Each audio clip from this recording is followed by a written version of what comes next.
বাক্সটা খুলে দেখলাম যে তার ভেতরে রয়েছে কতগুলো কাঠগোলাপ এবং একটি ছোট্ট চিরকুট।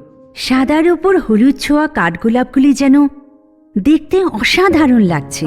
চিরকুটটি হাতে নিলাম। কেন জানি না, চিরকুটটি হাতে নিতেই মনে হলো হৃদস্পন্দন ধীরে ধীরে বাড়তে শুরু করেছে। বড় একটা নিঃশ্বাস ফেলে চিরকুটটি খুললাম। চিরকুটটিতে লেখা ছিল, কোনো এক বৃষ্টির দিনে তুমি পরবে একখানা লাল পাড় সাদা শাড়ি, হাত দুটি থাকবে তোমার আলতাই রাঙা, চোখের গহিনী দেবে কাজল, লাল রাঙা থাকবে তোমার মুচকে হাসির রেখা, আর আমি তোমার কোমর পর্যন্ত এলোমেলো হয়ে ছড়িয়ে থাকা চুলগুলো হাত খোপা করে তাতে যত্ন সহকারে লাগিয়ে দেব এই বৃষ্টি ভেজা কাঠগোলাপগুলি। সেই আগন্তুকটি। চিরকুটটি পড়া শেষ করার পর বুঝতে পারলাম আমার ঠোঁটের কিনারে হাজির হয়েছে একটি তৃপ্তিময় হাসির রেখা।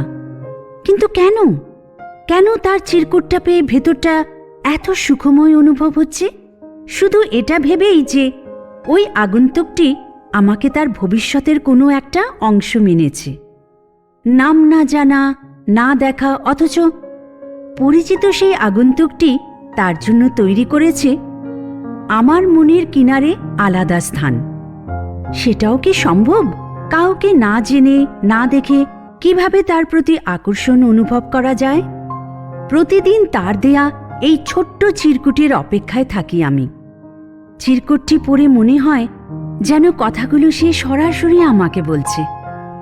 কত দিনের পরিচিত সে আমার। নিজের মনে মনে এমন হাজারটি কথা ভাবতে লাগলাম। তারপর বিছানা থেকে উঠে চিরকুটটি নিয়ে গেলাম আমার সে পুরনো ডায়েরির কাছে। ডায়েরিটির একটি নতুন পাতা খুলে সেখানে সেই চিরকুটটি যত্ন সহকারে লাগিয়ে দিলাম। কাঠগোলাপগুলো রাখলাম পড়ার টেবিলের ওপর ফুলের ঝুড়িটাতে। সেখানে রয়েছে গতকালের কতগুলো সাদা গোলাপ, প্রায় এখন অর্ধমৃত। একটু হেসে চলে গেলাম ঘুমোতে। সেই আগন্তুকটির কথা ভাবতে ভাবতে কখন ঘুমিয়ে গেলাম জানতেই পারলাম না। সকালে, ও মা, মা, ও মা, তাড়াতাড়ি দেখে দাও কোন শাড়িটা পরে যাব। কোন শাড়িটা পরবো এখন? কিছুই তো কালকে ঠিক করে রাখিনি। উফ, ভালো লাগে না। সকাল সকাল ষাঁড়ের মতো না চিল্লাচিল্লি করে কালকে রাত্রে সব ঠিক করে রাখতে কি হয়েছিল শুনি? তুই তো জানিস আজকে সকাল সকাল বেরিয়ে যেতে হবে। ভুলেই গেছিলাম তো কালকে। এখন বলো না কোনটা পরবো? কোনটা ভালো লাগবে? এই লালটা, না সবুজটা, না এই হলুদটা? না, হলুদটা তো আগের বছর সরস্বতী পুজোর সময় পরেছিলাম, আর এই লালটা তো কিছুদিন আগেই পরেছিলাম একটা বিয়ে বাড়িতে। সবুজটা, সবুজটার সাথে তো ম্যাচিং ব্লাউজ নেই। আর কি পরবো? ও মা, দেখে দাও না। ধুর, আমার হয়েছে যত জ্বালা। পারবো না আমি দেখে দিতে। নিজে দেখে নাও। আগে থেকে ঠিক করে রাখবে না, আর সকালে সকালে উঠে আমার জান জ্বালাবে। মা রাগ করে রুম থেকে চলে গেল। এ বাবা, এবার আমি কি করব? মা তো বলেও গেল না যে কোনটা পরবো। এখন তো হাতে সময়ও নেই। কি করি? হুট করে মনে পড়ল কালকে রাতে সেই চিরকুটের কথা। লাল পাড় সাদা শাড়ি, হাতে আলতা, চোখে কাজল, ঠোঁটে লাল লিপস্টিক, চুলে থাকবে খোঁপা, আর তাতে দেওয়া থাকবে কাঠগোলাপ। পারফেক্ট! আমি এক ছুটে বোনের রুমের সামনে গিয়ে দাঁড়ালাম। আমাদের বাড়িতে একমাত্র বোনই আলতা পরতে পছন্দ করে, আর একমাত্র ওর কাছে আলতা পাওয়া যাবে। ওর রুমে আস্তে আস্তে ঢুকে বললাম, বনু, কি করছিস? এই এক সেকেন্ড, এই কি বললে তুমি আমাকে? আমি কি ভুল শুনলাম? কেন, কি খারাপ বলেছি? না, খারাপ নয়, হঠাৎ করে এত ভালো কথা তো। তাই কি চাই শুনি? চাওয়ার থাকবে কেন? আমি আমার বনুর কাছে এমনি এলাম। আচ্ছা, এই আগের দিনের নেংটি ইঁদুর আজকে বনু হয়ে গেল? হায়, তুই নেংটি ইঁদুর কেন হতে যাবি? তুই তো আমার গুলু গুলু হ্যামস্টার। হ্যাঁ হ্যাঁ, হয়েছে হয়েছে, অনেক তেল দেওয়া।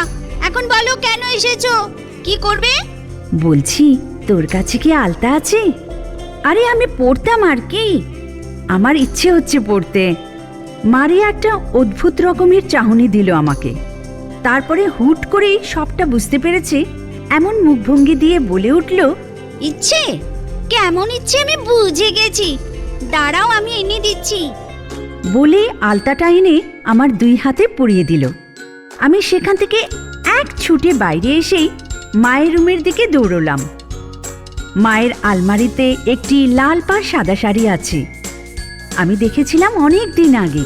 সেটা খুঁজে বার করলাম।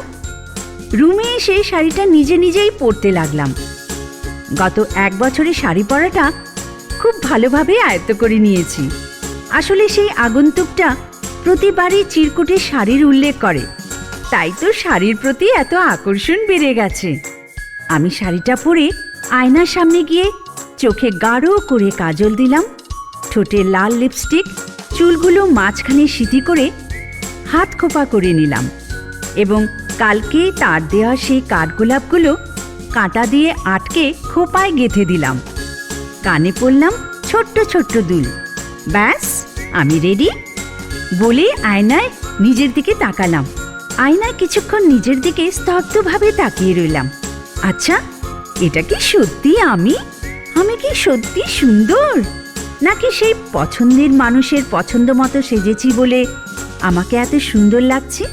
নিজেই নিজের প্রশংসা করতে লাগলাম। তারপর একটা হাত ব্যাগ নিয়ে রুম থেকে বেরিয়ে আসলাম। নিচে আসতেই দেখলাম মা আর বোন বসে আছে। আমাকে দেখতেই দুজনে একসঙ্গে বলে উঠল, বাহ সুন্দর! মা আমার কাছে এসে বলল, আমার মেয়েকে তো দারুণ মিষ্টি লাগছে দেখতে। তোর মাথায় হঠাৎ করে এরকম সাজার খেয়াল কোথা থেকে আসলো?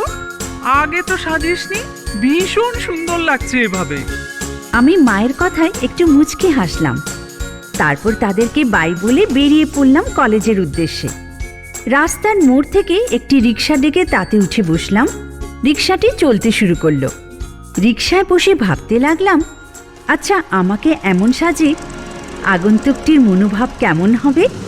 সে কি খুশি হবে তার মনের মতো করে সেজেছি বলে? ভাবতে ভাবতে রিক্সা কলেজের সামনে এসে দাঁড়ালো। ভাড়া মিটিয়ে আমিও নেমে পড়লাম। নামতেই চোখ গেল সেই আগন্তুকটির দিকে। তার চোখ যেই আমার দিকে পড়ল, দেখলাম সে বসা থেকে হুট করে উঠে স্তব্ধ হয়ে আমার দিকে চেয়ে দাঁড়িয়ে রইল। তার এমন আচরণে কিছুটা লজ্জা পেলাম, আর তার দিকে তাকানোর সাহসী হলো না। সোজা কলেজের মধ্যে চলে গেলাম। এখানেও সব বন্ধুরা আমার খুব প্রশংসা করলো। সবার সাথে বসে আড্ডা দিচ্ছিলাম, এমন সময় পেছন থেকে কেউ ডেকে উঠল,